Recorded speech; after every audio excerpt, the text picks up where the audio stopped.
Dia wal mursalin amma ba'd. Gimana kabarnya adik-adik, teman-teman semua? Sehat ya? Ini berarti murid SMP ya? Sekolah ya Ustaz. Ya.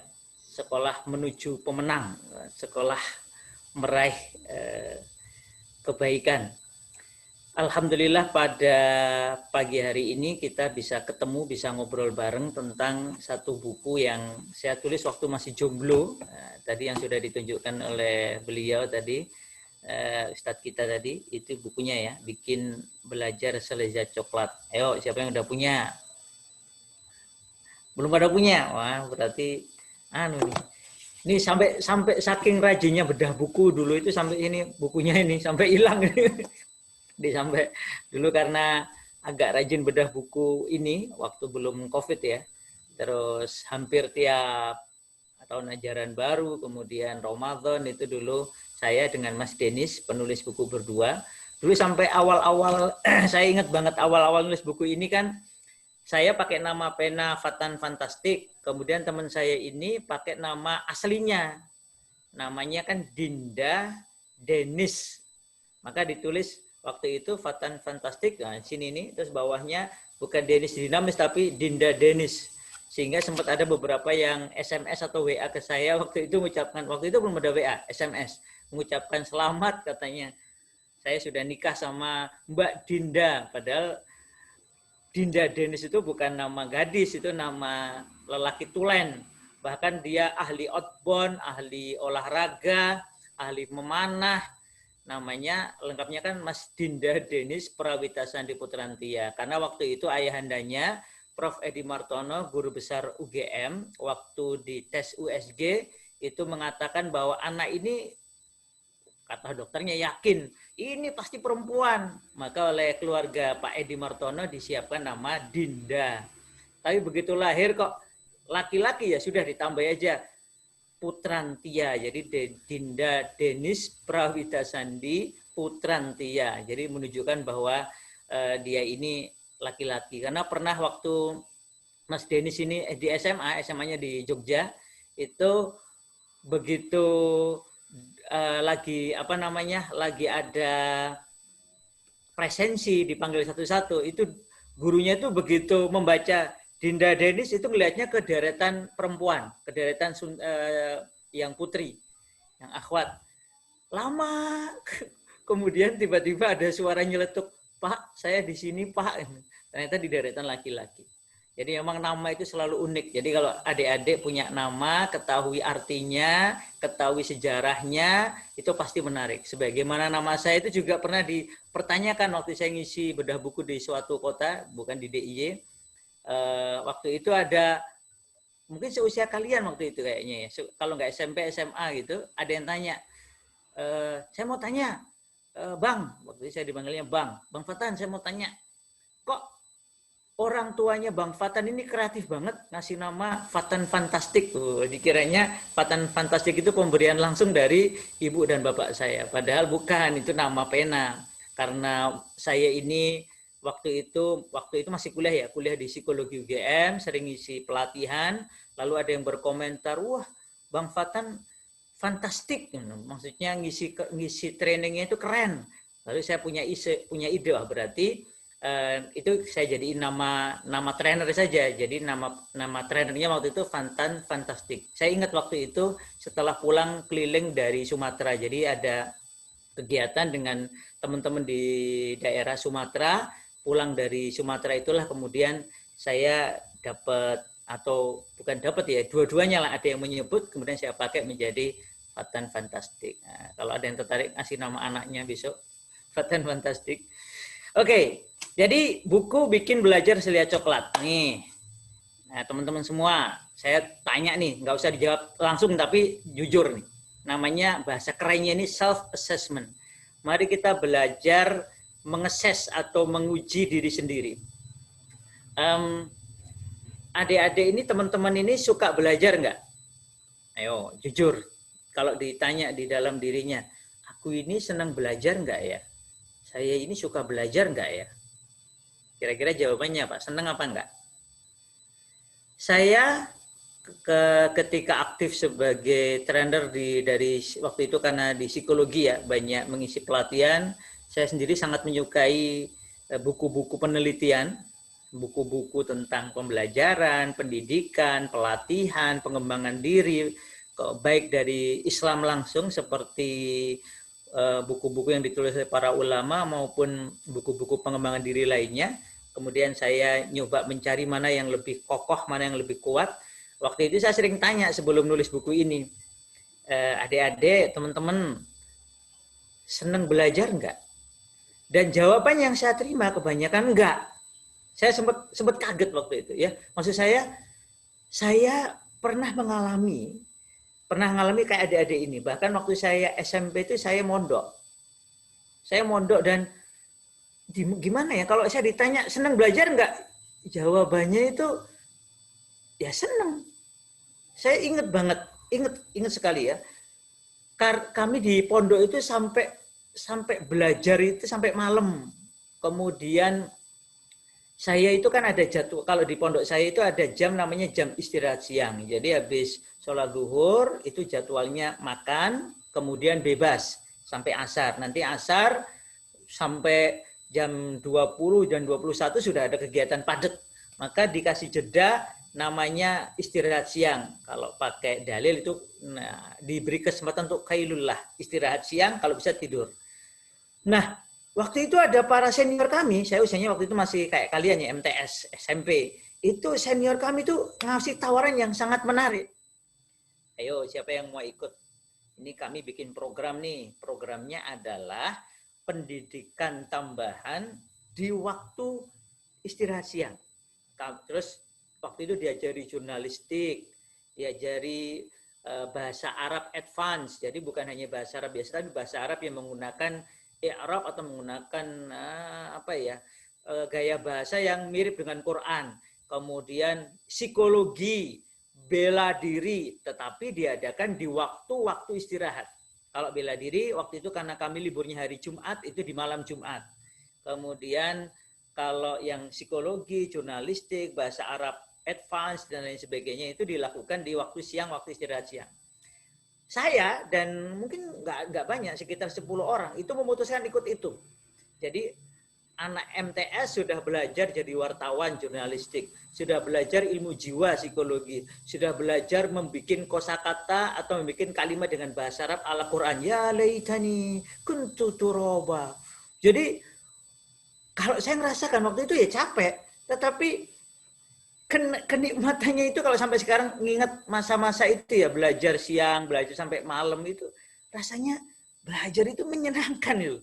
Belajar itu asik. Karena ketika, adik-adik pernah nggak ketika kita sedang kepingin melihat sesuatu atau mengetahui sesuatu, kemudian kita jadi tahu sesuatu itu.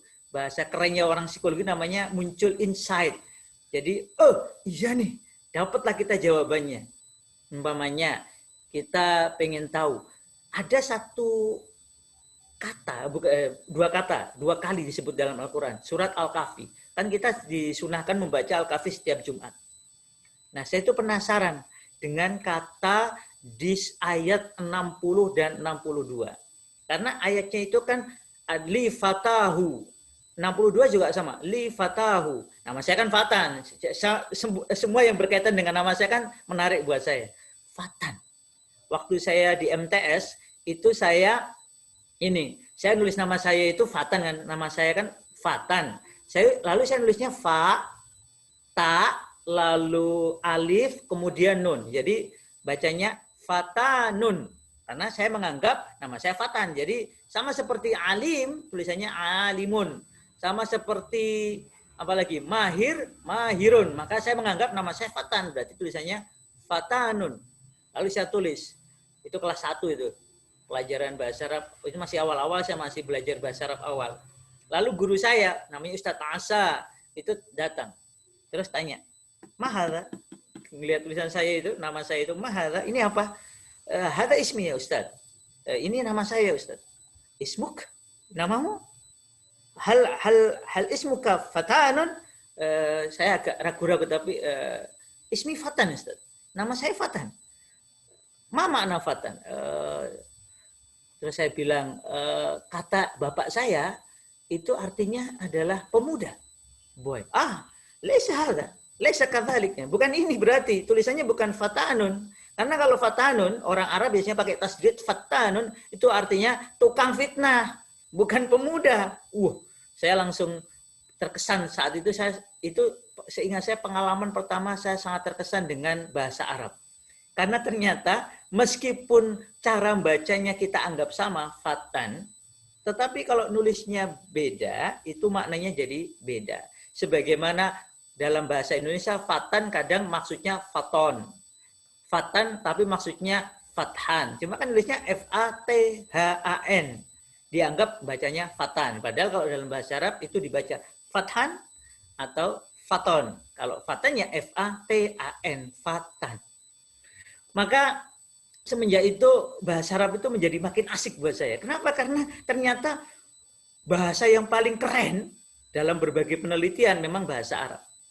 Oleh karena itulah wajar Allah memilih bahasa Arab untuk Quran. Karena semua pakar bahasa itu kalau sudah ngomongin bahasa Arab, sudah takjubnya luar biasa. Karena perbedaan huruf, perbedaan harokat, ini fathah, ini kasrah, ini dhammah, sampai kemudian perbedaan panjang pendek, kayak nama saya kan, begitu dibaca fatan, itu artinya tukang fitnah, kurang ajar menghina saya. Tapi kalau dibaca fatan, ya fatan, itu nama saya, hei pemuda. Dan menariknya, makanya ketika saya menemukan nama saya itu ada dalam Al-Quran, saya itu rasanya, keren banget nih. Berarti bapak saya itu, saya anak pertama ya, bapak saya itu ngasih nama saya itu nggak main-main, langsung dari Quran, dan itu bukan kata yang banyak dipakai orang, tapi kata yang sangat spesial. Karena fatan yang hanya fatan nggak pakai alif lam itu ada di Al-Anbiya ayat 60 seingat saya. Sami'na fatan. Begitu saya menemukan tuh rasanya itu kayak saya tuh di puncak gunung, bangga betul. Kenapa? Nama saya ada dalam Al-Quran, bro. Nama saya ada dalam Quran. Saya sangat excited waktu itu. Dan apalagi ketika saya tahu bahwa fatan yang disebut dalam Al-Anbiya itu merujuk kepada tokoh yang sangat keren. Tokoh yang dibakar nggak apa-apa. Tokoh yang kemudian hijrah ke Baitul Maqdis. Tokoh yang kemudian memiliki cerita yang sangat hebat. Dan tidak ada nabi setelahnya kecuali lahir dari keturunannya. Maka makin bangga saya. Berarti bapak saya itu kalau ngasih nama keren banget ya. Makanya semenjak itu saya jadi lebih bukan hanya lebih bangga dengan nama saya, tapi mengajarkan saya bahwa ternyata segala sesuatu itu ada rahasianya. Ada bahasa kerennya itu sebenarnya ada ilmunya, ada curiosity, ada kalau kita itu punya curiosity, tasywiq, rasa ingin tahu, kita akan mendapatkan beragam kelezatan dari bahkan hanya nama kita. Dan kemudian saya kan tadi bilang ya di Al-Kahfi, semenjak saya rutin baca Al-Kahfi setiap malam Jumat khususnya atau hari Jumat, saya terkesan karena di dalam Al-Kahfi ada sekian banyak kata fatan. Ada yang bentuknya jamak, fityatun, innahum fityatun, itu juga mengesankan buat saya. Dan kemudian ada kalimat li fatahu, fatahu, pemudanya. Siapa fatahu ini di sini? Karena para ulama juga berkomentar menarik tentang fatahu ini. Siapakah pemudanya ini? Hunya kan Nabi Musa. Siapa anak muda yang diajak oleh Nabi Musa untuk mencari Khidir? Ini ngomongin ilmu. Kalau teman-teman senang baca kisah-kisah keren tentang para pencari ilmu, adik-adik kan pencari ilmu nih. Ada satu buku keren ditulis oleh ulama dan sangat terkenal, judul bahasa Arabnya Rihlatul Ulama fi Thalabil Ilmi. Perjalanan para alim, para pemilih ilmu dalam menuntut ilmu. Nah, nanti satu di antara yang dimasukkan di dalam buku itu adalah kisah ini. Kisah perjalanan Nabi Musa alaihissalam, nabi paling hebatnya, paling kerennya Bani Israel. Jadi kalau baca, bahkan kalau adik-adik teman-teman perhatikan dalam Al-Quran, itu nama yang paling banyak disebut nama loh ya. Itu adalah Nabi Musa alaihissalam. Jadi nama Nabi yang paling banyak disebut adalah Musa alaihissalam. Dan ini menunjukkan keistimewaan Musa alaihissalam. Bahkan dalam satu hadis sahih, umat yang paling banyak setelah umatnya Rasulullah Sallallahu Alaihi Wasallam adalah umatnya Nabi Musa alaihissalam. Jadi ini nama keren. Maka ketika kisah di dalam Al-Kahfi itu juga menyebut Nabi Musa mencari ilmu, beliau melakukan rihlah. Rihlah itu maksudnya perjalanan fi thalabil ilmi, dalam rangka menuntut ilmu. Di buku-buku kisah-kisah penuntut ilmu ini, kisah ini hampir selalu ada.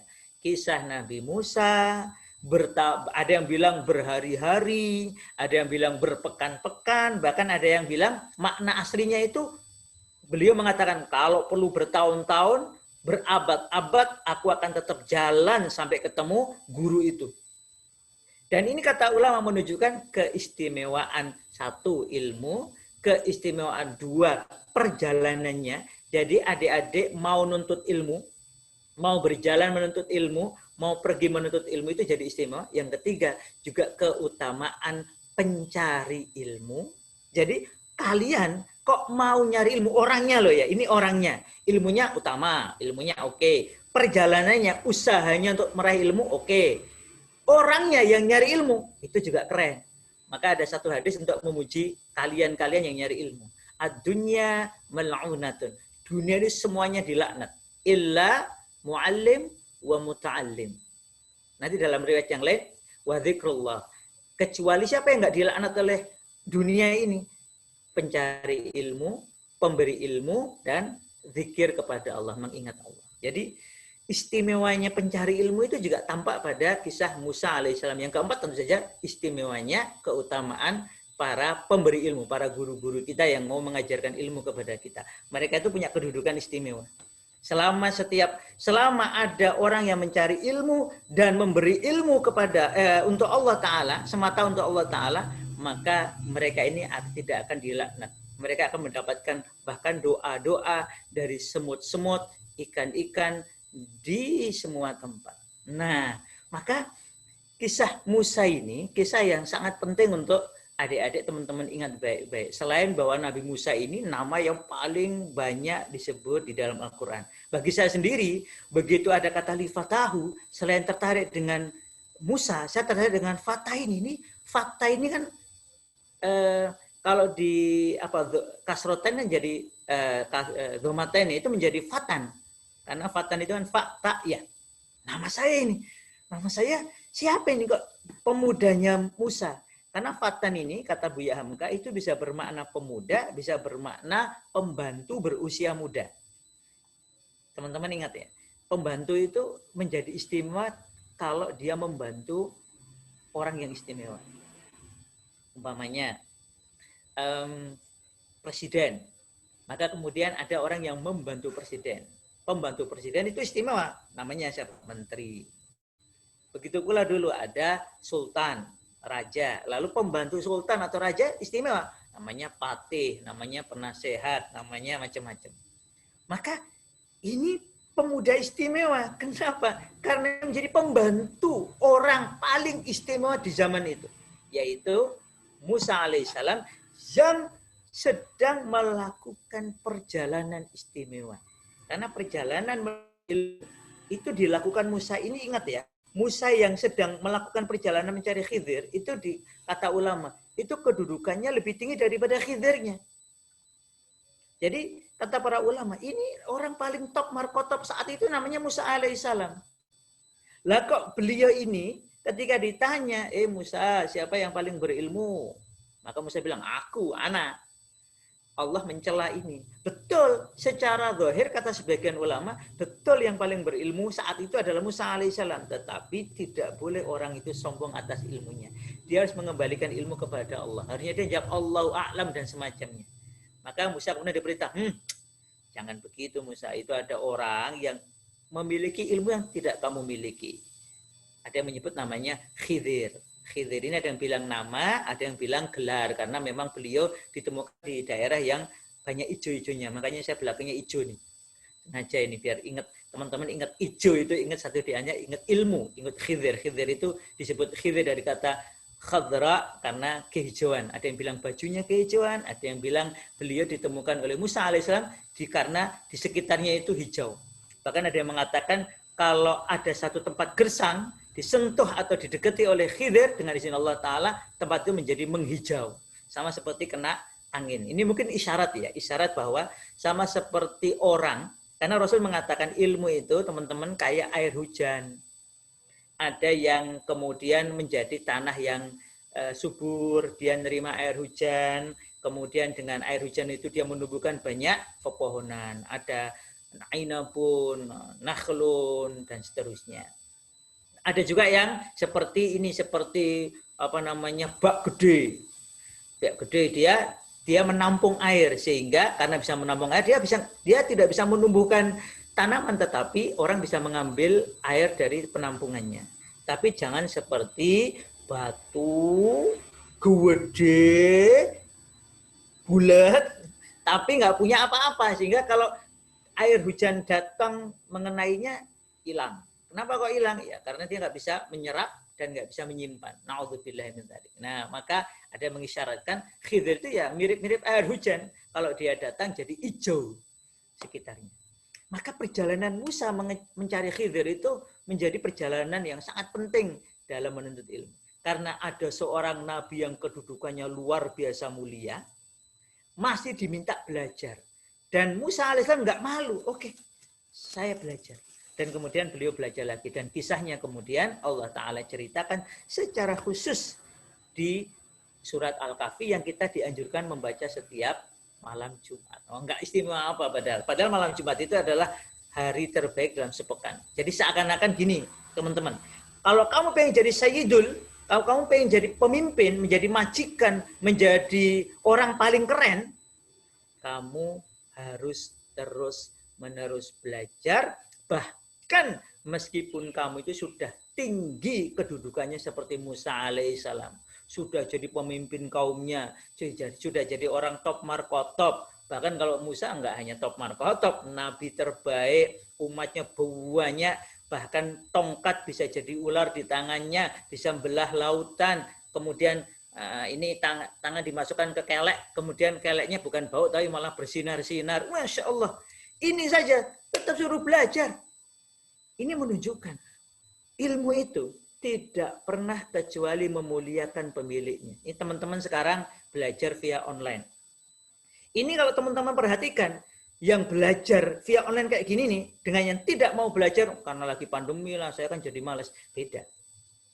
Sama ketika teman-teman nanti tetap belajar di rumah, nanti hasilnya beda. Kisah Musa mencari Khidir untuk belajar itu selalu kayak jadi pengingat. Minimal tiap pekan sekali, yuk sinau sik tenanan. Karena dengan sinau, bahkan dengan kamu mau berusaha belajar, kamu akan mulia. Nah, maka nama setelah Musa saya ketahui, Khidirnya juga saya tahu riwayatnya, maka begitu ketemu kalimat tadi alifatahu, itu penasaran saya memuncak. Ini siapa ini? Muridnya Musa alaihissalam itu banyak. Ada yang menyebutkan waktu beliau bedol desa apa namanya ya? Dari Mesir keluar, jadi kan beliau kan masuk Mesir untuk mengajak Bani Israel keluar lagi. Beliau kan dari Mesir ke Madian, dapat jodoh di sana. Setelah 10 tahun kerja, nikah, dan macam-macam, balik lagi ke Mesir. Kemudian diperintah oleh Allah untuk mendakwahi Fir'aun dan Bani Israel. Setelah itu kan beliau keluar dari Mesir. Itu dikatakan jumlah yang keluar itu sekitar berapa ratus, jadi ratusan ribu. Padahal pertama kali Bani Israel masuk ke Mesir kan di zaman Nabi Yusuf alaihissalam. Itu jumlahnya menurut Buya Hamka kira-kira cuma 90-an. Dari 90-an menjadi ratusan ribuan, banyak sekali. Nah, dari banyak sekali itu, kenapa kok yang dipilih cuma satu orang? Kenapa kok yang dipilih adalah Fatan ini? Fatan ini siapa? Ini pasti orang spesial ini. Ternyata betul, teman-teman semua. Orang ini, pemuda inilah yang kelak ketika Nabi Harun wafat, kemudian Nabi Musa wafat, maka orang inilah yang dipilih oleh Allah Ta'ala menjadi nabi dan pemimpin penerus Bani Israel yang kemudian menjadikan Bani Israel itu bisa masuk ke tanah suci Baitul Maqdis, menang. Bahkan kalau di hadisnya Imam Ahmad itu ada, nanti kalau teman-teman punya kitab keren ini, kisahnya keren banget. Ini kalau anak saya senang banget kalau dengar kisah ini. Kenapa? Karena di dalam kisah ini ada peperangan antara nabi ini, pemudanya Musa ini yang kemudian jadi nabi ini, kemudian nyampe di daerah sana itu sudah mau sore, sehingga waktu itu hari Jumat, padahal Bani Israel yang beriman waktu itu ibadahnya hari Sabtu, bukan hari Jumat kayak kita. Waktu itu syariatnya masih hari Sabtu. Lalu beliau bilang begini nih, hei matahari, engkau diperintah oleh Allah, aku juga diperintah untuk membebaskan kota suci ini.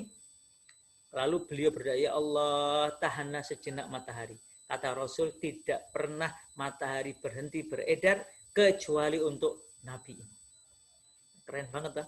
Matahari itu pernah berhenti, enggak beredar, sampai jihadnya orang-orang beriman ini bisa memerdekakan waktu itu kota Ariha, satu di antara bagian dari Baitul Maqdis, atau yang kita kenal sekarang namanya Al-Quds atau Palestina. Walaupun petanya agak beda. Nah, ini pemuda ini. Maka saya sempat nulis panjang sekali di Instagram saya tentang pemuda ini. Karena ya itu tadi ya, siapa itu, kata-kata yang berkaitan dengan nama saya, terutama kata Fatan di dalam Al-Quran, itu selalu menarik perhatian saya. Sehingga saya membuat tulisan-tulisan, meneliti nama saya di Quran itu untuk siapa saja. Oh, ternyata untuk Nabi Ibrahim. Yang kedua untuk ini tadi, untuk pemuda ini, pemuda spesial ini. Dan inilah pemuda yang Rasul menyebutnya Yusha. Jadi tidak pernah matahari berhenti kecuali untuk Nabi Yusha, pemuda ini. Maka semenjak itulah saya sangat makin terkesan lagi dengan selain kata-kata Al-Quran, terutama juga yang berkaitan dengan nama saya, juga dengan tokoh ini, Yusha. Karena Yusha ini pemuda satu-satunya yang dipilih oleh Nabi Musa alaihissalam untuk mengiringi beliau menemui Khidir. Menariknya, setelah ketemu dengan Khidir, itu Yusha suruh pulang. Makanya kalau teman-teman baca itu, setelah itu kan kisahnya cuma berdua. Khidir dengan Musa alaihissalam. Yusha-nya kemana? Yusha cuma diminta mengantar, kemudian disuruh kembali pulang ke Padang. Ceritanya keren kan? Jadi ada seorang murid yang kerjaannya itu mengiringi gurunya. Berhari-hari lamanya, setelah ketemu dengan yang dicari, suruh pulang. Dan muridnya pulang, taat kepada gurunya. Dan ini menjadi sebab keutamaan Yusha, sang pemuda cerdas ini. Yang kelak kemudian dipilih oleh Allah Ta'ala sebagai penerus, bahkan bukan hanya penerus, sebagai pembebas Baitul Maqdis. Jadi kita nggak tahu nih, yang lagi di room ini ya, lagi di room Zoom kita ini, siapa yang akan dipilih oleh Allah Ta'ala untuk menjadi orang keren dan orang top selanjutnya, yang sampai kemudian Allah Ta'ala dijadikan orang hebat. Oh, Nabi Musanya sudah meninggal. Jadi ini ada yang tanya. Jadi cerita kerennya itu memang ini Masya Allah, menakjubkan. Setelah Nabi Musa itu mengalahkan Fir'aun tenggelam, kemudian kan Allah perintahkan, hei Musa, ajak kaummu untuk masuk ke Al-Ardu Al-Muqaddasah, yaitu kawasan suci. Al-Ardu itu kan bisa bermakna tanah atau kawasan atau negeri. Maka masuklah kamu ke tanah suci. Tanah suci ini maksudnya adalah tanah suci Baitul Maqdis. Ini nama yang dipakai Rasul. Jadi Rasul nggak pakai kata Palestina, nggak pakai kata Al-Quds, nggak pakai kata Yerusalem, tapi pakai kata Baitul Maqdis dalam hadis-hadis sahih beliau. Al-Quran menggunakan kata Al-Ardu Al-Muqaddasah, tanah suci. Nah, nyampe sana itu ternyata dalam satu riwayat, ya ini ada di dalam bukunya Prof. Yunar Ilyas, kisah, kalian perlu beli itu, kisah para nabi, cakep itu, keren. Saya baca berulang-ulang, ada 4 jilid. Kalau yang kisah Nabi Musa dan macam-macam ini ada di jilid kedua.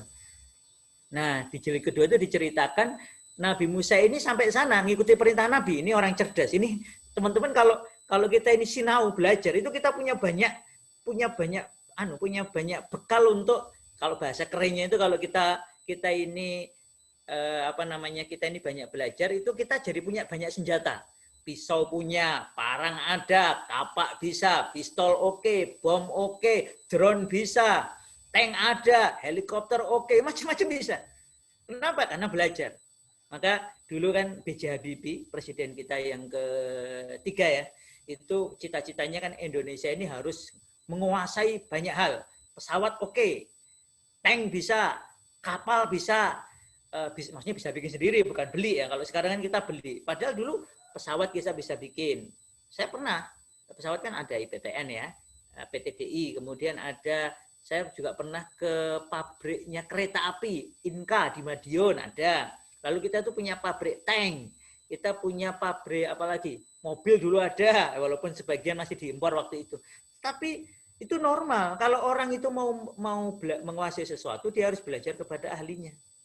Maka ingat baik-baik, Honda, H-O-N-D ya, Honda membacanya, kalau orang Jepang kan N dibaca eng, Honda, tulisannya Honda, bacanya Honda.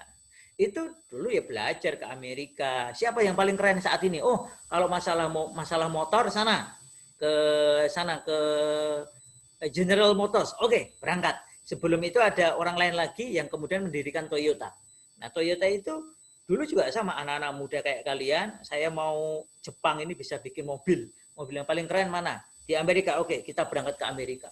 Dan para pemuda ini berjanji tidak akan pulang ke Jepang sampai bisa bikin mobil. Wah, kemudian setelah sudah yakin bisa bikin, balik ke Jepang. Bikin, gagal. Ditanya kaisar, diajak ketemu, mau dihormati karena sudah mau berusaha, kata orang-orang ini, "Mboten, saya nggak mau. Saya hanya akan ketemu kaisar kalau saya sudah bisa bikin mobil," kata pendiri Toyota waktu itu. Dan betul, setelah mobilnya bisa bisa jalan gitu, barulah kemudian ketemu. Nah, ini kisah-kisahnya banyak ya. Tetapi bahkan sebelum kisah Toyota, kisah Honda, itu kita belajar ini tadi. Kisahnya Nabi Musa yang keren habis ini. Nanti silakan dibeli, bukunya murah kok. Saya waktu itu belinya deket-deket Syuhada kayaknya. Mana ya toko buku deket sana itu ya. Saya kayaknya belinya karena Prof Yun itu kalau tidak salah di toko buku di sekitar jalan apa itu namanya?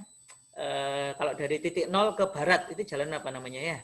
Jalan Ahmad Dahlan. Nah, daerah situ itu ada beberapa toko buku. Nanti teman-teman bisa nyari di situ atau di toko buku Sosial Agensi mungkin juga ada. Tapi saya belinya seingat saya dulu karena saya waktu itu memang ada keakraban tersendiri dengan Prof Yun, karena Prof Yun ini orang yang sangat saya hormati.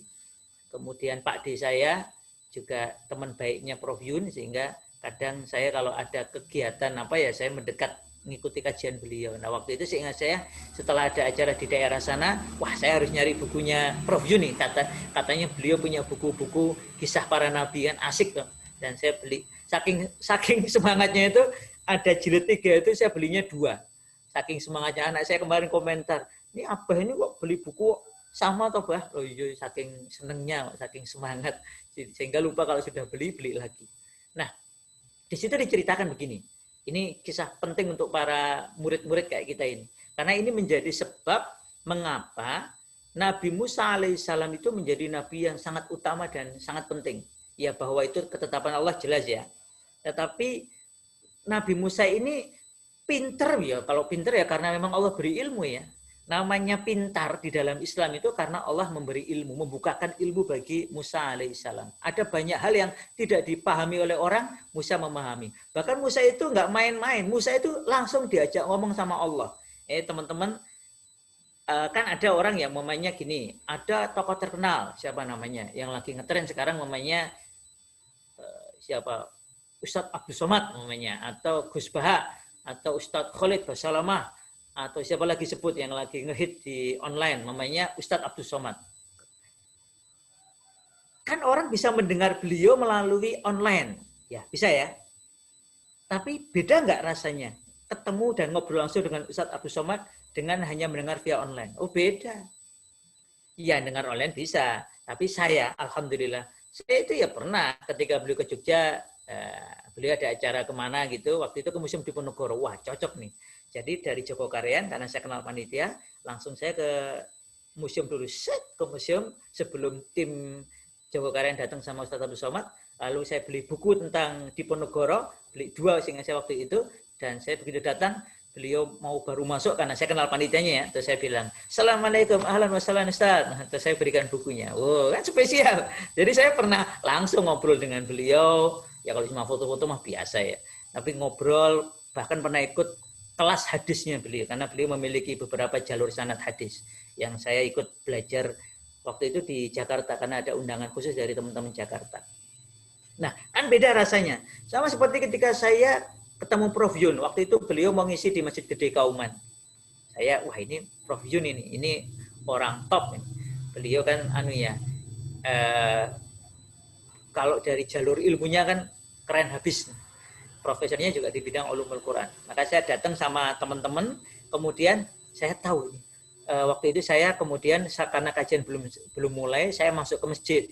Masih muda, masuk ke masjid, wudhu masuk ke masjid, niatnya mau sholat sunnah. Habis itu saya ketemu ada satu bapak-bapak sedang duduk sendirian di tiang masjid, seperti menunggu sesuatu. Saya perhatikan, kok kayaknya saya kenal, saya mendekat, ternyata Prof Yun. Jadi beliau mau ngisi istirahat dulu di dalam. Dan beliau memilihnya istirahatnya di dalam masjid. Mungkin habis sholat sunnah juga. Saya kemudian datang. Assalamualaikum Prof. Terus saya kenalkan, Prof nama saya ini.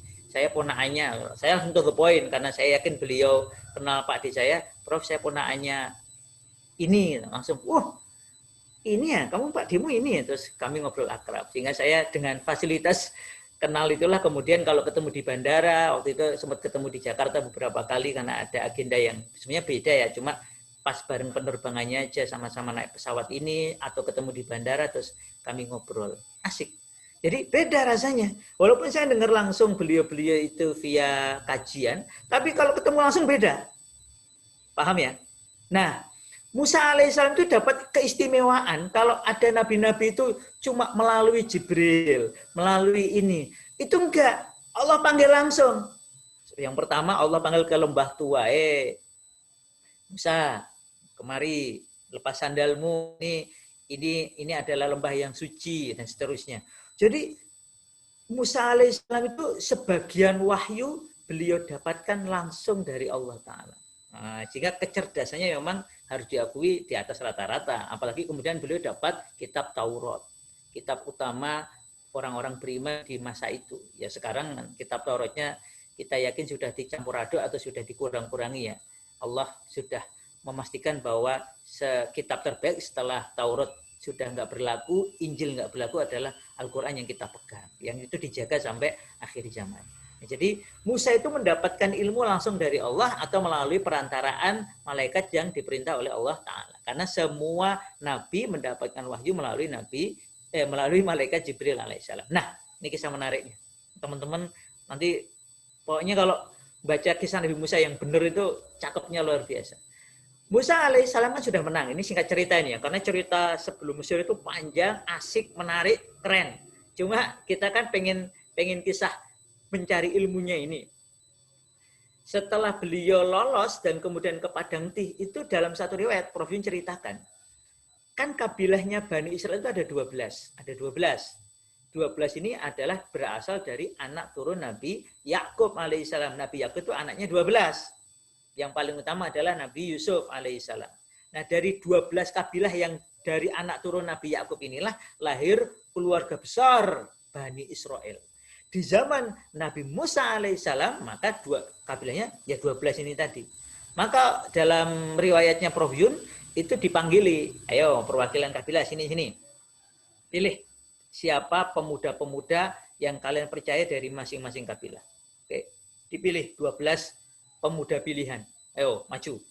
Terus diajak ketemu sama Nabi Musa alaihissalam. Begini nih. Ini ada perintah dari Allah Ta'ala, kita diperintah masuk ke kawasan suci Baitul Maqdis. Oke, siap? Kalian sekarang tugasnya jadi mata-mata. Kalian masuk ke sana secara rahasia, sembunyi-sembunyi, kalian kumpulkan data. Apa saja ya peta daerahnya, perilaku orangnya, kondisinya bagaimana, kumpulkan data sebanyak-banyaknya untuk nanti dilaporkan ke kaum kita. Karena Allah perintahkan kita masuk ke sana. Jadi ternyata perintah untuk masuk itu menjadikan ilmu bagi mereka. Berarti perlu belajar nih tentang musuh. Musuhnya kayak apa kondisinya sebelum menyerang. Karena perintah Allah itu kan serang, bebaskan tanah itu dari kaum kafir. Maka ada dalam riwayat itu diceritakan Arbaun, 40 hari. 12 pemuda pilihan ini mengumpulkan data, peta daerahnya, kondisi penduduknya, kemudian sampai ada yang mencatat gerbang-gerbangnya, tinggi bangunannya, tinggi orangnya, kemampuannya, dicatat semua. Wah, ini kalau nanti belajar ilmu pengamatan, ilmu observasi yang kayak gini ini penting. Jadi adik-adik jangan pernah nyepelekin nyatet. Mencatat itu dalam buku The Brain Book itu terbukti meningkatkan daya ingat hingga 7 kali lipat. 7 times bro, 7 kali lipat. Jadi kalau kalian mencatat dengan tangan, itu kemampuan mengingatnya sangat kuat. Bahkan ada seorang profesor, dulu beliau guru besar UGM, sekarang sudah pensiun, itu beliau mengalami penurunan kemampuan mengingat. Bahasa gampangnya pikun gitu ya, mulai pikun. Apa kata dokternya? Prof, jenengan ini dianjurkan agar otaknya tetap sehat, itu dianjurkan nyatet pakai tangan lagi. Jadi diminta nulis pakai tangan lagi. Kenapa? Karena menulis menggunakan tangan itu ternyata membantu kesehatan otak. Jadi kalau teman-teman ini, adik-adik ini nyatet pakai tangan, itu jangan nyepelek, itu ternyata membantu kesehatan otak kita. Makanya semenjak saya dengar kisah ini dari namanya Dr. Syamsu Hidayat, itu kakak kelas saya dulu juga di UGM. Saya kemudian sekarang rajin nyatet pakai tangan lagi. Kan dulu kan, wah, kan udah ada laptop, sudah ada tab, sudah ada HP, ngapain juga nyatet pakai tangan. Ternyata nggak bisa digantikan, ya harus pakai tangan itu. Makanya ada sumpah Allah Ta'ala, nun wal qalami wa ma yasturun. Jadi hal yang sangat spesial. Nah, oleh karena itu 12 ini pemuda ini ngumpulin data, nyatet semuanya, lapor ke 40 hari kemudian lapor. Begini. Dari 12 orang ini, 10 orang itu keder. Ngelihat musuh yang kuat, menurut mereka sangat kuat, kayak raksasa, saking gedenya itu. Gerbangnya kokoh-kokoh, kemudian mereka ini disiplin, mereka ini penjagaannya ketat, kita nggak akan bisa menang. Hanya 2 pemuda yang berani bilang, kita bisa, asal pakai strategi. Jangan langsung serbu gitu, kita masuknya lewat pintu timur, lewat Ariha, nanti ada gerbang kota, serbu, ketika mereka lagi lengah, masuk melalui gerbang itu, serang, kita bisa menang.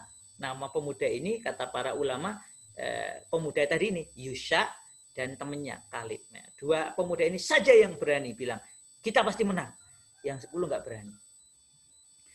Maka yang 10 ini mempengaruhi seluruh Bani Israel yang ada. Janganlah, kita nanti stornya uang kita itu barusan bebas dari Fir'aun. Kita itu kan barusan selesai urusan sama Fir'aun. Kita tuh lari biar nggak mati lah. Kok kita sekarang malah setor nyawa ke musuh yang baru? Janganlah. Jadi 10 orang ini memprovokasi, akhirnya takut semua. Yang berani tinggal Nabi Musa, Nabi Harun, dan 2 pemuda tadi, yaitu Yusha dan Kalib. Dan bahkan Nabi Musa itu bilang, ya Allah, udah nggak usah diurus itu. Mereka itu memang pengecut ya Allah, masih terjajah, masih ketakutan karena dulu masih di zaman dijajah Fir'aun masih terpengaruh sampai sekarang. Maka 4 orang ini hendak berangkat. Kira-kira kalau 4 orang berangkat perang sendiri, menang apa kalah? Mereka berempat yakin menang. Tetapi Allah melarang, jangan. Tugasmu bukan berangkat perang sendiri. Tugasmu itu didik generasi Bani Israel sampai nanti muncul anak-anak muda yang berani melawan orang-orang kejam itu, orang-orang kafir di Baitul Maqdis itu. Dan nggak main-main hukumannya karena mereka nggak segera berangkat itu. Padahal kalau mereka berangkat saat itu juga dijamin menang oleh Allah Ta'ala. Hukumannya 40 tahun mereka nggak bisa masuk ke Baitul Maqdis, tanah suci itu, dan mereka harus muter-muter di padang tih 40 tahun. Tetapi madrasah ini, sekolah 40 tahun di padang tih inilah yang nanti melahirkan para pemuda keren, pemuda cakep, pemuda yang bukan hanya kuat badannya, kokoh pikirnya, tinggi ilmunya, tapi juga berani menghadapi musuh langsung. Inilah yang nanti melahirkan generasi pembebas Baitul Maqdis yang dipimpin oleh Yusha. Ini diceritakan kisah pembebasannya di Riyadhus Shalihin bab kejujuran. Nah, hadis kelima nanti kalau teman-teman punya nanti cari ya, Riyadhus Shalihin, kalau tidak di awal-awal ya, nanti bab As-Sidqu, kitab kejujuran, hadis kelima. Nanti kisah nabi yang berangkat perang. Itu siapa? Kata ulama adalah Yusha bin Nun. Nah, begitu. Ini mohon maaf masih ada waktu mboten nih? Masih Ustaz, masih 5 menit lagi Ustaz. Oh ya, oke. Jadi seorang pemuda yang mau ngikuti gurunya, mau belajar kepada gurunya dengan sungguh-sungguh, itu menghasilkan pemuda yang luar biasa. Pemuda yang kemudian Allah Ta'ala pilih untuk menjadi pemimpin besar selanjutnya setelah era Nabi Musa alaihissalam. Dan ini pelajaran bagi kita. Nanti karena di zaman Rasulullah sama, mirip. Yaitu pemuda yang gagah ini seperti nanti yaitu Umar bin Khattab. Itulah yang kemudian di zamannya Umar bin Khattab radhiyallahu anhu inilah kemudian Baitul Maqdis bebas. Nanti di zaman berikutnya ketika nanti Baitul Maqdis dijajah lagi, maka berikutnya juga muncul pemuda hebat, yaitu namanya Nuruddin Mahmud Jangki yang memiliki murid utama yaitu Salahuddin Al-Ayyubi. Oh sebentar, ini ternyata baterai saya mau habis. Saya minta izin sebentar untuk ngecas.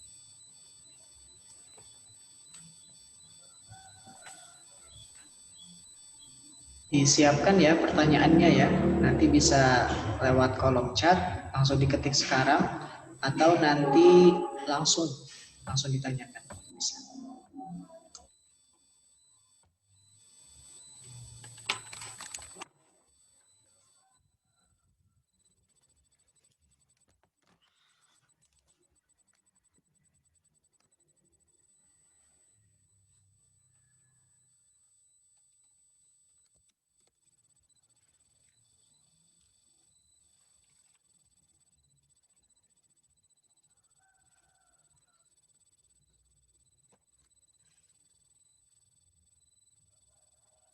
Tes.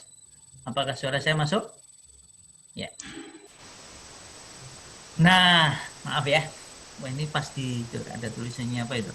Musyrif sama Adjuan. Jadi kisah Nabi Musa mencari ilmu yang ditemani oleh pemudanya. Jadi dulu kata Buya Hamka, pemuda itu kalau terjemahan dalam bahasa Indonesia namanya Jong. Jong, kalau adik-adik teman-teman suka belajar sejarah keren Indonesia, nanti ketemu sama pemuda-pemuda keren yang waktu sebelum Indonesia merdeka, mereka itu kemudian bikin perkumpulan para pemuda. Ada Jong Java, Jong Sumatranen, Jong Celebes, mana lagi Jong Ambon, lalu ada lagi Jong Islamitian Bon dan macam-macam. Kenapa kok Jong tulisannya JO? Bacanya benar nggak ya? JONG. Ada yang baca Jong, ada yang baca Yong. Dari bahasa Inggris juga Yong, muda. Jong. Nah, maka muncul dari sini Jong itu menjadi jongos. Ini heran juga. Padahal Jong itu maknanya pertama bagus, baik. Tapi kok jadi jongos? Mohon maaf kalau kita dengar kata jongos kan melek banget tuh. Jongos, weh. Padahal itu dulu awalnya baik. Makanya para pemuda kita nyebutnya pakai nama Jong. Cuma kemudian kok ada yang menghinakan jadi jongos. Nah sama, Fatahu ini kan artinya bisa bermakna jongos. Jongosnya Nabi Musa dalam makna positif. Ini anak muda yang dipilih oleh Musa alaihissalam. Satu-satunya loh ya untuk mengikuti beliau. Karena Musa ngelihat, oh ini anak muda ini serius nih, anak muda ini punya kesungguhan ini. Karena kalau orang itu tidak punya kesungguhan, walaupun mohon maaf ya, walaupun awalnya bodoh, nah bahasa kerennya mungkin nggak punya semacam nggak punya bakat, tapi dia punya minat kesungguhan, oh kalah. Maka pernah ada, kalau teman-teman suka sepak bola nanti bisa banyak bercerita bagaimana pemain-pemain yang kelihatannya tidak berbakat, tapi bisa mengalahkan yang berbakat. Jangan dikira Messi itu tiba-tiba hebat. Messi itu, Lionel Messi itu, kalau dilihat dari ukurannya itu nggak standar pemain sepak bola. Makanya dia dulu dihina, cah cilik main bal mesti kalah. Kan Messi itu badannya kecil, kurus, senggol dikit jatuh. Jadi kalau sekarang Messi dianggap berbakat, enggak. Messi itu dulu nggak dianggap berbakat. Maka kalau orang sibuk, oh kamu berbakat, ada tes bakat. Saya sebagai orang psikologi itu, tes bakat itu nggak begitu penting. Lebih penting lagi adalah kesungguhanmu untuk belajar sungguh-sungguh. Lionel Messi buktinya. Kalau Messi ngikuti perkataan orang, kamu nggak berbakat, kamu itu badanmu kecil, kamu itu kurus. Bahkan dulu pernah Messi itu sakit kakinya. Bayangkan pemain sepak bola sakit kakinya. Jadi apa dia? Tetapi Messi nggak menyerah. Messi terus-menerus belajar. Messi terus-menerus memperbaiki diri. Belajar strategi, belajar bagaimana ngolah bola, belajar bagaimana ngoper, dan sebagainya. Lihat sekarang. Dia adalah pemecah rekor Pele. Dianggap, siapa Pele dia? Yang dulu dianggap sebagai pemain terbaik sebelum era Maradona ya. Pele bahkan memecahkan rekor gol terbanyak dalam satu klub. Dan Messi pemegang rekor juga, yaitu selain pemecah rekor gol dalam satu klub, itu juga pemegang gelar pemain sepak bola dunia terbaik ya, paling banyak, kalau nggak salah di atasnya Cristiano Ronaldo. Ronaldo juga contoh yang lain. Ronaldo itu kan pemain yang sangat disiplin menjaga kesehatan. Nggak mau, ya bagusan Ronaldo Pak, yes. Memang namanya penggemar beda-beda ya. Makanya saya juga cerita Ronaldo, karena saya juga menghargai, saya itu senang lihat Messi, senang lihat Ronaldo. Saya itu orangnya netral lah. Kalau saya senangnya pelatih baru kita bisa adu, karena pelatihnya kan yang menggerakkan pemainnya. Ronaldo itu juga sama, itu bukan cerita wah berbakat. Loh, Ronaldo itu kalau kerja, kalau namanya latihan, itu bisa berkali-kali lipat daripada pemain lainnya. Dia betul-betul jaga kesehatan. Bahkan dia itu nggak mau ditato. Kenapa? Karena dia saya nggak tahu sekarang ya, tapi dulu dia mengatakan saya nggak mau ditato. Kenapa? Karena ternyata tato itu merusak badan. Kemudian dia juga nggak mau minuman keras. Kenapa? Karena minuman keras itu merusak badan. Lah kalau pemain sepak bola, atlet kok bertato, atlet itu kok minum minuman keras ya, dia nggak akan menjadi atlet yang hebat. Maka waktu Ronaldo pindah dari Real Madrid ke Juventus, dites betul kesungguhannya menjaga diri itu, maka walaupun usianya sudah 30 tahun lebih, tetapi daya tahannya sebagai atlet itu setara dengan kira-kira usia 20 tahun, bukan usia biasa loh ya, usia atlet. Gitu ya. Saya nggak tahu kalau Messi ada tatonya enggak ya. Tapi yang jelas tato itu mengurangi kebugaran dan kesehatan. Maka orang itu, apalagi atlet, kita aja nggak dianjurkan. Orang itu, atlet itu sangat tidak dianjurkan bertato. Begitu dia bertato, sebenarnya dia kemampuannya menjadi menurun secara fisik. Dan kita melihat buktinya, contohnya yang jelas pada Cristiano Ronaldo yang sampai saat ini menjadi top skor sementara di Liga Liga Italia ya. Ya, saya sih menyarankan teman-teman nggak usah bertato lah. Selain tato itu, kalau apalagi permanen itu bisa menyebabkan wudhu nggak sah, mandi junub nggak sah, sudah lebih baik nggak bertato. Ya betul. Ya sini kalau sepak bola komentarnya banyak Ustadz. Berarti ini aneh ya. Nah sekarang teman-teman kalau belajar sepak bola juga belajar sejarahnya, belajar perjuangan para pemain itu. Contohnya perjuangan Muhammad. Kalau orang Islam ya harus belajar Muhammad Salah, Karim Benzema, siapa lagi? Sadio Mane. Terus Zainuddin Zaidan alias Zinedine Zidane, namanya kan Zainuddin Zaidan. Ya, begitu. Karena waktunya sudah habis ya, saya kembalikan ke Ustadz Tarmizi Tahir dulu. Ini Ustadz Tarmizi ini pakai orang tuanya baca kitab ini, karena Tarmizi itu ahli hadis ini. Masya Allah. Saya kembalikan ke beliau. Alhamdulillah. Jazakumullah khair pada Ustadz Fatan yang telah menyampaikan banyak sekali ilmunya ya untuk kita semua. Insya Allah ini bekal memasuki semester 2 ya, insya Allah. Ustadz, ini sudah ada beberapa pertanyaan di kolom chat yang masuk. Ini ada beberapa tapi tak pilih aja ya. Sementara 2 dulu, nanti setelah itu mungkin bisa menanyakan kembali ya.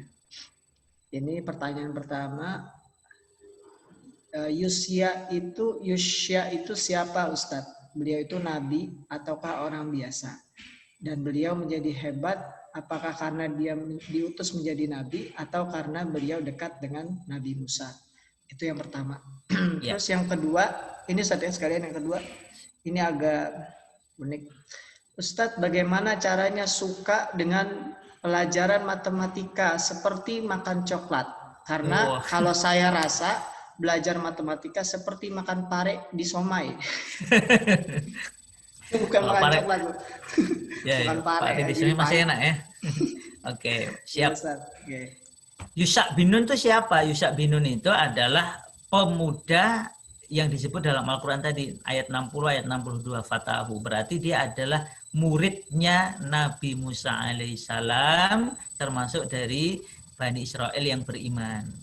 Jadi beliau dipilih oleh Nabi Musa alaihissalam untuk mengiringi kepergian beliau menemui Khidir. Berarti kata ulama ini pemuda spesial. Ini berarti pemuda yang bukan hanya dekat dengan Nabi Musa, tetapi menunjukkan kesungguhan, kepatuhan, ketaatan kepada Nabi Musa alaihissalam secara serius. Karena disuruh bawa ikan, siap. Suruh ikut mengiringi jalan, siap. Suruh berhenti, siap. Suruh jalan lagi, siap. Suruh ngambil makan, siap. Makanya ternyata lupa, ya Nabi sudah lari. Sudah kita cari ke sana lagi. Jadi terus selesai ketemu Khidir, suruh pulang, siap. Suruh berangkat ngintai, siap. Suruh berangkat masuk ke Baitul Maqdis, siap. Jadi memang ketaatannya kepada kebenaran itu di atas rata-rata. Pokoknya kalau ini benar, saya jalankan. Maka dia menjadi utama. Setelah itu, barulah kemudian ketika Nabi Harun wafat, setahun kemudian Nabi Musa alaihissalam wafat, ternyata Allah Ta'ala, dalam riwayat Ibnu Katsir, Allah Ta'ala pilih Nabi selanjutnya Bani Israel adalah Yusha. Jadi Yusha ini diangkat menjadi nabi oleh Allah Ta'ala, karena kenabian bukan karena orang ya. Orang boleh minta, Nabi Musa boleh berdoa, tapi pengabulannya oleh Allah. Maka Yusha dipilih oleh Allah Ta'ala sebagai penerus Nabi Harun dan Nabi Musa alaihissalam. Itu ya. Jadi beliau karena menunjukkan kesungguhan, Allah pilih, kemudian dijadikan Nabi pelanjut Nabi Musa dan kemudian membebaskan Baitul Maqdis. Kemudian yang kedua, gimana nih belajar matematika menyenangkan? Oke, saya cerita dikit. Ini kebetulan pertanyaan sama. Pertanyaan ini pernah diajukan oleh seorang guru, bukan ke murid-murid SMP, tapi ke murid-murid ini, ke murid-murid murid-murid TK di Amerika Serikat. Waktu itu gurunya masuk, seingat saya TK besar kalau nggak salah. Maaf, sudah lulus TK, first grade itu berarti kan kelas 1 ya, kelas 1 SD. Kemudian gurunya tanya begini, ini kisah nyata ya. Gurunya tanya begini, waktu masuk, awal-awal mengajar matematika. Children, why do you learn math? Anak-anak, mengapa kalian belajar matematika? Gimana? Jawabannya gimana ini? Children, why do you learn math? Mengapa kalian itu belajar matematika? Lalu saya pernah tanya ini ke adik-adik waktu itu karena saya diminta ngisi training untuk penerima ya bahasa kerennya itu mahasiswa-mahasiswa topnya UGM waktu itu. Saya cobakan pertanyaan yang sama. Kemudian saya ngisi mahasiswa lain, saya cobakan. Saya ngisi adik-adik SMA, saya cobakan pertanyaan yang sama. MTS saya cobakan, SMP saya cobakan, SD saya cobakan. Jawabannya rata-rata, kenapa belajar matematika? Biar pinter, apalagi biar bisa berhitung, apalagi biar bisa ngitung uang, biar bisa bayar utang, biar tidak ditipu waktu beli. Ada lagi yang jawab lucu, karena sudah jadwalnya Pak, kan kalau tiap hari Senin jam sekian itu jadwalnya matematika, maka kami belajar matematika Pak. Oke. Beda jawaban yang saya dapatkan dari adik-adik di waktu itu Hawaii ya, di sekolah Amerika Serikat itu. Karena yang cerita ini dia sekolahnya di sana, dia cerita langsung ke saya. Apa kata anak-anak itu? Ketika ditanya oleh gurunya, "Nak, mengapa kalian belajar matematika?" Maka ada anak yang angkat tangan. "Sir, because I want to be a doctor." Kenapa kamu belajar matematika? Pak, saya belajar matematika karena pengen jadi dokter. Logis nggak? Belajar matematika karena pengen jadi dokter. Lah iyalah, maksud dokter nggak bisa hitung-hitungan. Ada lagi yang teriak, "Sir, because I want to be a businesswoman." Saya karena pengen jadi pengusaha wanita. Logis kan? Masuk akal. Ada lagi, "Sir, because I want to be ini, because I want to be ini." Menarik. Dan itu sangat mengesankan orang yang cerita ini. Jadi murid-murid kelas 1 SD itu sudah tahu bahwa yang namanya belajar matematika itu tidak hanya untuk pelajaran biasa, tapi ini untuk masa depan. Sebagaimana kalau dalam Islam kita ini belajar matematika agar ngerti, nanti menjadi bekal belajar fikih, belajar ilmu waris, belajar ilmu logika Islam. Karena Islam itu agama yang sangat logis, agama yang sangat rasional. Sehingga kalau kita belajar matematika, itu akan sangat membantu kita untuk memahami, menguasai berbagai ilmu di dalam Islam ini. Maka wajar peradaban Islam menjadi di puncaknya ketika orang itu bersungguh-sungguh mempelajari banyak ilmu termasuk matematika. Karena satu di antara pendiri utama dasar ilmu matematika adalah Al-Khwarizmi, seorang muslim yang taat. Gitu ya. Jadi gimana biar belajarnya selezat coklatnya? Paling gampang satu, baca bukunya. Baca bukunya. Kalau nggak punya, beli. Kalau nggak mau beli, pinjem ke sekolahan. Atau nanti moga-moga dapat hadiah dari sekolahan. Dapat hadiah dari pihak Ustadz Tarmiyat yang lainnya. Tapi yang jelas, orang itu kalau punya cita-cita tinggi, maka matematika jadi menyenangkan. Karena matematika itu ngajari kita logika yang sehat. 1 tambah 1 sama dengan 2. Orang bodoh, orang pinter, menteri, agamanya Islam, non-Islam, semuanya sepakat 1 tambah 1 sama dengan 2. Ini menunjukkan bahwa matematika itu mengajari kita logika yang sehat. Demikian ya. Moga-moga nanti kamu bisa ngerasakan bukan lagi pare di siomay, walaupun itu juga tetap enak. Saya suka itu kalau nggak ada parenya itu rasanya terlalu hambar. Kalau ada parenya itu pahit-pahit. Sama seperti saya suka kopi asli. Bukan kopi saset. Kalau kopi saset mah kopinya dikit, banyak zat aneh-anehnya yang bikin perut kembung, kepala rusak, migrain. Kalau saya sukanya kopi. Tadi saya barusan ngopi asli Arabica. Ya, pasti gula dikit lah kalau masih belum kuat. Itu kan yang dicari orang itu ternyata pahitnya. Nah ini sedikit tambahan. Penelitian membuktikan rasa pahit di kopi, kan kopi itu awalnya kan hijau, lalu disangrai. Lalu memunculkan, sangrai itu kalau makin gelap, itu kopinya akan terasa lebih pahit. Ini catatan penting buat teman-teman yang nggak suka pahit ya. Ternyata pahitnya kopi itu menghasilkan satu zat. Ini diteliti oleh para pakar, panjang banget itu penelitiannya, menarik tadi.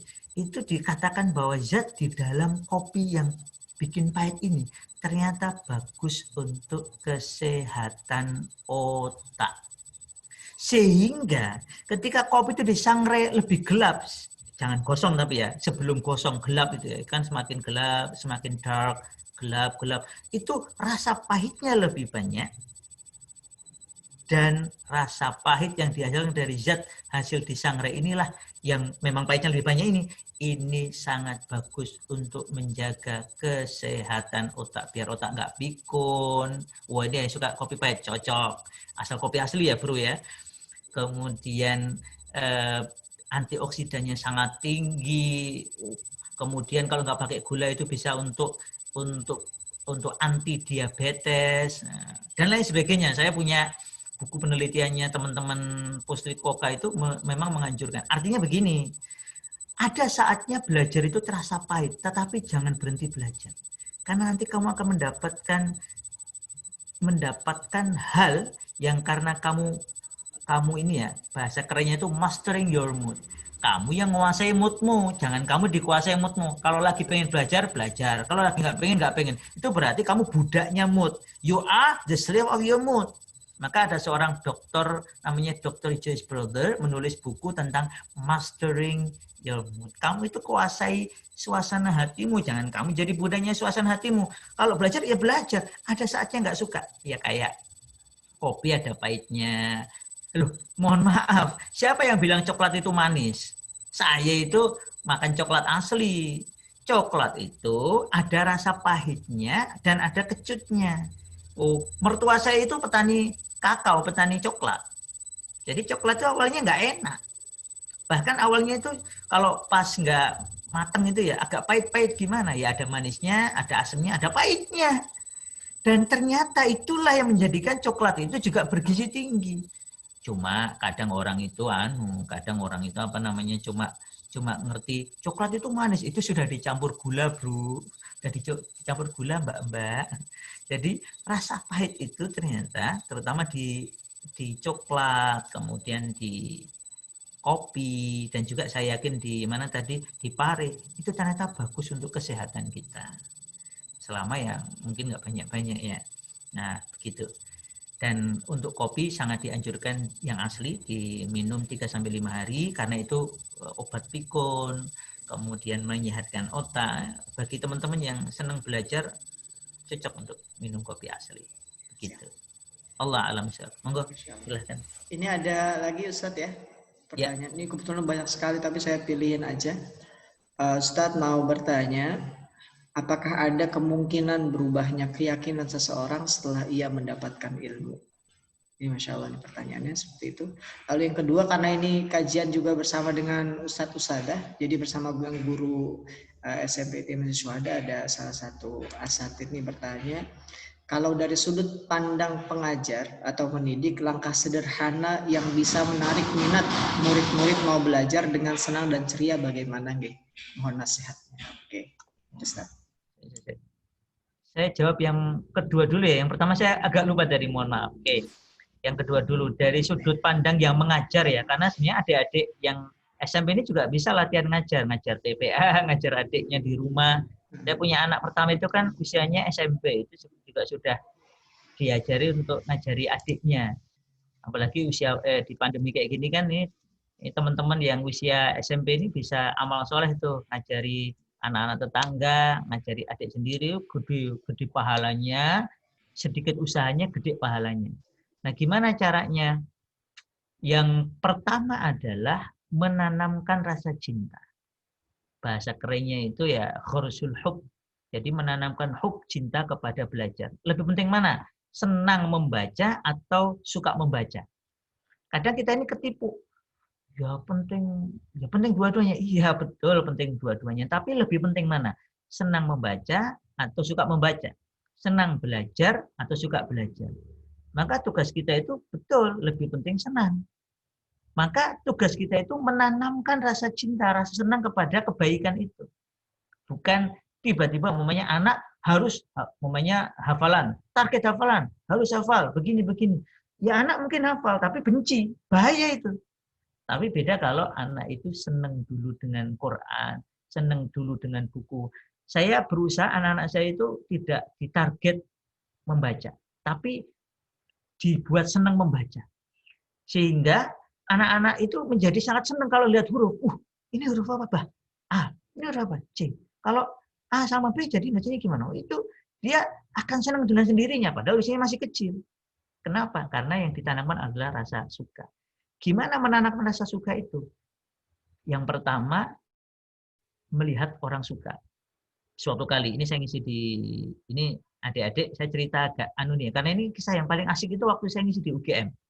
Jadi ceritanya saya ngisi di UGM itu, kan banyak mahasiswa itu nggak suka belajar, mohon maaf ya, walaupun kelihatannya keren ya kampusnya UGM, tapi saya menemukan sendiri, banyak mahasiswa UGM yang nggak senang belajar. Suatu kali ada yang tanya, waktu itu bedah buku juga sih, saya bedah buku belajar selai coklat ini. Saya itu nggak suka biologi, padahal saya sekarang saya itu nggak suka mikrobiologi, padahal saya sekarang di jurusan biologi. Gimana biar saya suka mikrobiologi? Wah, gimana nih ya? Itu saya cerita. Saya dulu itu nggak suka fisika. Saya itu anak IPA tapi nggak suka fisika. Wah, fisika itu nilai saya itu 5, 4, 3, 2, 1. Pokoknya 5 udah keren lah. Tapi saya punya teman, satu kelas, dia juara satunya, saya juara duanya. Juara satunya ini keren banget. Kalau namanya fisika nilainya 9, 10, 10, 10, 10, 9. Kebanyakan 10-nya daripada 9-nya. Saya 5 aja udah keren. Kebanyakan 4, 3. Kalau udah fisika itu sudah bunek duluan. Suatu kali saya tanya sama dia. Namanya Adit. Dit, kamu itu kok suka fisika kenapa ya? Lalu dia bilang, kamu tahu nggak? Fisika itu ilmu fisik, mempelajari apa-apa yang tampak. Lalu dia ngambil satu barang, dia lempar, wing, jatuh. Nathan, Aku ngelempar barang dan jatuh, itu namanya fisika kan. Saya langsung terkejut. Itu fisika itu? Iya. Tuh lihat tuh, ada kipas angin nempel di atas itu. Itu fisika kan. Tambah menarik saya. Jadi dia menunjukkan barang-barang ini fisika ini. Nah, ada gravitasi itu kenapa ini ditempel biar nggak jatuh karena ada gravitasi. Lalu satu kali dia, ayo, naik motor sama aku. Dia naik motor. Kemudian waktu itu di dekat, jadi dari UGM itu perempatan UGM ke selatan terus ke timur. Kan ada traffic light, ada kami nyebutnya bang hijau ya traffic light. Terus nih lihat, nanti itu kan merah tuh, nanti sampai sana nanti pas hijau. Betul, waktu sampai sana itu pas hijau. Loh, kok kamu bisa kan kita bisa hitung, kita dalam fisika kita belajar namanya kecepatan sama percepatan. Nanti ada perlambatan. Tadi kamu ngitung, iya. Fisika itu bisa kita praktekkan setiap hari. Jadi dialog kecil itu menjadikan saya kemudian menyukai fisika. Iya ya, fisika itu sesuatu yang mempelajari yang tampak, mempelajari yang bermanfaat. Kenapa aku nggak suka fisika? Nah, kadang rasa suka itu memerlukan alasan. Kata Ibnul Qayyim al-Jauziyah, cinta itu lahir karena sebab atau karena alasan. Jadi kita itu perlu menanamkan cinta dan alasan ke dalam diri anak-anak dan murid-murid kita maupun diri kita sendiri. Ini terakhir sebelum saya ke pertanyaan tadi yang sebelumnya.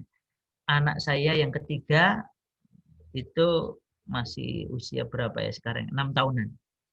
Terus saya kalau nerangkan sesuatu berkaitan dengan pahala kan susah bagi dia. Terus saya bilang gini, ayo mas, namanya Sajid, ayo mas Sajid sini baca Quran. Terus dia senang karena saya sama beberapa anak saya yang lain itu senang hafalkan Al-Isra, dia mulai senang hafalkan Al-Isra. Jadi dia hafal Al-Isra kira-kira 10 ayat pertama itu gara-gara sering mendengarkan kakak-kakaknya hafalan Al-Isra. Dia hafal sendiri. Lalu ayo kita baca Al-Isra. Al-Isra kan dianjurkan tuh dibaca setiap malam. Rasul itu sebelum tidur baca Al-Isra ya. Jadi Mas Sajid baca Al-Isra. Halus aku loh. Kalau kamu baca Al-Isra kamu dapat pahala loh. Nanti kalau dapat pahala masuk surga. Kalau nanti kamu masuk surga, kamu bisa dapat apapun. Dapat apapun? Iya, mau es krim. Mau. Kamu nggak dapat es krim satu truk. Bagi anak kecil, es krim satu truk itu menyenangkan. Nah, maksud saya ini contoh bahwa ada kalau kita ingin membuat orang cinta kepada sesuatu, kita perlu menggunakan bahasa yang dia pahami. Untuk anak-anak kecil yang usianya baru 6 tahun, maka membayangkan dapat es krim satu truk gara-gara dia baca Quran, nanti dia masuk surga, dia bisa minta itu. Wah, itu mengesankan bagi dia. Ditambahin, nah makanya. Padahal Allah itu bisa ngasih apapun loh, melebihi es krim satu truk. Nanti Mas Said mau minta apa? Terus saya guyoni karena dia suka durian. Mau minta durian tanpa duri? Wah, tanpa biji? Wah, mau berapa? Wah, gitu. Jadi dia heboh sendiri itu. Berarti bisa minta? Oh bisa. Kalau kamu masuk surganya Allah itu minta apapun bisa. Wong Allah itu maha kuasa. Nah, itu menjadikan anak memiliki alasan sekali kecintaan kepada suatu kebaikan. Itu contoh saja. Monggo nanti saya yakin para ustadz-ustadz di syuhada kreatif lah untuk menciptakan yang ini sesuai dengan dalil, sesuai dengan logika. Karena ini memang kalau anak itu kalau kita ngajarkan sesuai logika itu anak akan dengan sendirinya insya Allah lebih mudah menikmati belajar. Tadi mohon maaf pertanyaan sebelumnya apa Ustaz? Yang terakhir. Pertanyaan yang awal nih. Apakah bisa seseorang berubah keyakinan setelah ia mendapatkan ilmu? Oh, sangat bisa. Sangat bisa. Banyak orang kembali ke Islam karena sebenarnya kan setiap bayi itu lahir kan di atas fitrah. Fitrah itu kalau kita merujuk Quran itu namanya tauhid, namanya iman, Islam. Nggak ada makna lain. Bukan bermakna bakat, bukan bermakna kecenderungan. Karena saya orang psikologi ya, bakat itu istilahnya sendiri, khusus. Bukan bermakna bawaan saja, bukan. Tetapi ini bawaan yang bermakna tauhid, yang tidak berubah. La tabdila li khalqillah, ini jaminan Allah. Fitrah itu tetap ada. Orang kafir itu punya fitrah, yaitu keimanan, cuman tertutupi oleh kekafirannya. Maka kalau dia itu sampai ilmu padanya, contohnya, ini kisah nyata 2020 kemarin, ada gadis dari Italia seingat saya, itu dia membaca Quran terjemah yang dia pahami. baca Quran terjemah. Dan kemudian dia kembali ke Islam. Dia masuk Islam kembali, pulang dulunya nggak pakai jilbab lah ya, gaya hidupnya amburadul itu, pulang-pulang ke Italia. Ada juga yang kemudian ke Prancis, ada beberapa yang masuk Islam kemarin. Nah yang Prancis. Kemudian dia pulang ke Prancis, dia sudah pakai jilbab, sudah bilang saya ini sudah sekarang muslimah dan saya beruntung karena saya muslimah. Ya sama, karena membaca Al-Quran terjemah. Al-Quran terjemah itu kan ilmu ya sebenarnya. Ketika kalau adik-adik coba nanti baca Al-Quran terjemah, nanti rasanya beda. Saya sempat ngetes ke para murid-murid, ke para mahasiswa, ayo siapa yang pernah baca Quran terjemah sampai khatam. Biasanya yang angkatan cuma 1-2 orang. Terus saya tanya gimana rasanya. Rasanya memang saya sendiri karena sudah pernah khatam sekitar 7 kali baca terjemah Quran ya, itu memang excited. Beda sekali dengan belum khatam terjemah Quran. Nah, ini teman-teman kita yang non-Islam ini, ada yang dari Prancis tadi, dari Italia tadi, itu dan juga ada seorang penyanyi namanya Cat Stevens. Dulu namanya Cat Stevens, sekarang masuk Islam menjadi Yusuf Islam. Nanti bisa dicari ceritanya.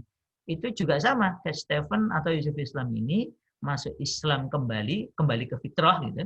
Itu setelah dia itu membaca Quran terjemah yang dia pahami. Sehingga saya waktu itu pakai bahasa Inggris. Dia menemukan banyak kebenaran di situ, lalu kemudian dia diajak berpikir secara logis oleh Islam, oleh Quran ini, dan kemudian dia menerima kebenaran Islam. Jadi ilmu sangat mungkin, ilmu yang benar ya, sangat mungkin membantu orang untuk mendapatkan keyakinan yang benar. Sebagaimana pula ilmu yang salah bisa membuat orang menyimpang dari jalan kebenaran. Maka memang kita harus hati-hati dalam memilih bacaan dan tuntunan. Demikian, Ustaz. Ustadz, ini kebetulan ada yang mau bertanya langsung 2 pertanyaan terakhir Ustadz ya, karena sampai jam 10. Ini monggo yang mau bertanya langsung, tadi sudah request Mas Farel ya, dan Mas Kinar. Ada di mana? Ayo Mas Kinar dulu monggo. Baik, Ustadz, jadi gini Tat, kan sekarang fotonya ada, fotonya di kamera ini nampaki. Siap Tat, siap Tat. Oke. Udah nyala belum Tat? Sudah ya. Oke. Jadi gini Tat, kan sekarang itu lagi masa pandemi ya. Sementara kita harus belajar di rumah, yang dimana itu banyak banget godaannya seperti sosmed lah, lihat sosmed, terus bahan dan lain-lainnya. Jadi gini, saya tuh mau minta tips kepada Ustadz gimana caranya untuk menaikkan mood saat belajar. Jadi biar kita tuh seneng kalau belajar tuh, wah belajar nih, jangan sampai keganggu sama yang lain gitu Tat. Jadi gimana tips untuk menaikkan mood saat kita belajar gitu Tat. Terima kasih. Siap. Saya jawab dulu ya, Ustadz Tarmizi ya. Oke, kita pertama dulu jawab, apa itu mood? What is MOOD itu apa? Mood itu bahasa Indonesianya kan suasana hati. Dia ini temporer, artinya sementara aja. Jadi kadang namanya mood itu sementara. Dia bisa cepat sekali berubah. Maka orang yang mengikuti moodnya, dia nggak akan pernah sukses. Kira-kira gitu kata Dr. Joyce Brother. Kenapa? Karena moodnya temporer. Kalau kamu belajar hanya kalau mood, berarti kamu kalah dari awal. Nah, terus maka para pakar menyebutkan jangan kamu menaikkan mood, tapi kamu harus menguasai mood. Paham? Bukan kamu naikkan moodmu, tapi mood itu harus ikut kamu. Moodnya harus ikut kamu, bukan kamu ikutin mood. Kalau kamu ikutan mood, kamu the slave of the mood. Kamu itu budaknya suasana hatimu, tetapi you are the master of your mood. Kamu itu tuannya, jangan ikutan mood. Nah, terus pertanyaannya, gimana biar kita bisa menguasai mood kita, kan gitu.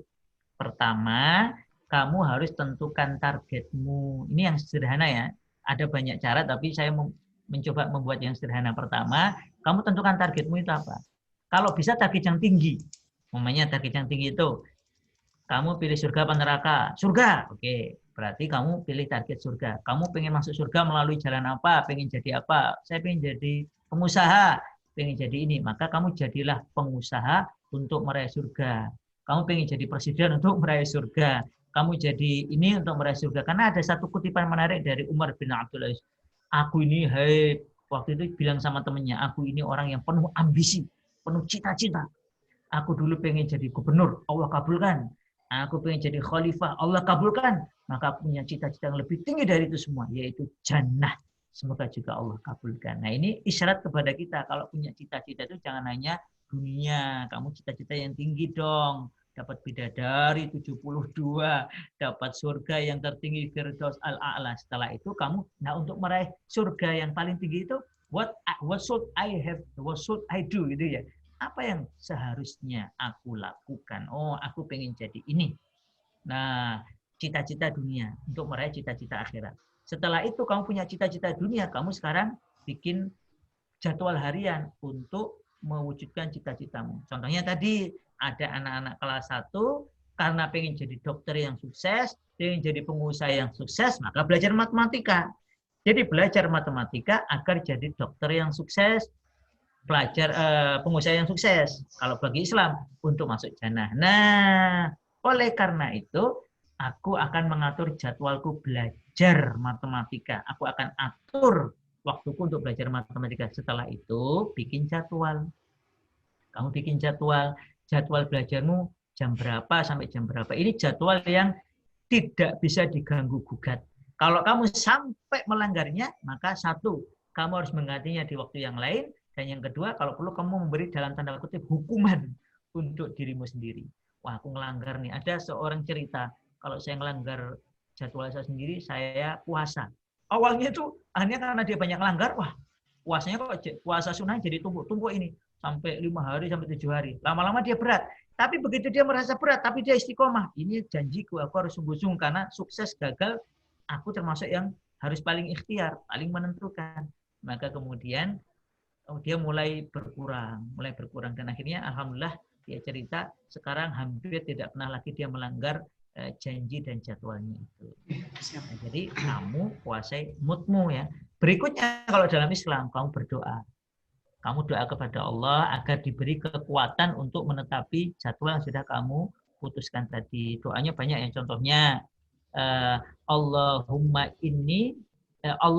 a'inni ala dzikrika wa syukrika wa husni ibadatik. Ya Allah, tolonglah aku dalam mengingat ala dzikrika mengingatmu, wa syukrika bersyukur kepadamu, wa husni ibadatik dan baiknya peribadahanku kepadamu. Ada juga doa yang ini, Allahumma arinal haqqa haqqa warzuqna tiba'ah wa arinal batila batila warzuqna istinabah. Kalau untuk khusus ilmu ada doa yang sangat terkenal dalam Al-Qur'an. Rabbi zidni ilma. Dah itu toh. Cuman ada ulama menambahi warzuqni fahma. Nah, itu sering kamu baca sehingga kamu menjadi lebih menyukai ilmu, mencintai ilmu, dan akhirnya karena senang ilmu, belajar itu nggak lagi beban. Belajar itu asik. Belajar itu kayak kamu bernafas. Kamu kalau nggak bernafas apa yang terjadi? Mati kan? Nah sama. Nanti kalau kamu bisa menguasai moodmu, seneng nggak seneng ini jadwalnya belajar. Nanti lama kelamaan moodmu yang ikut kamu. Aku mau belajar. Nanti moodnya jadi ya asik nih belajar.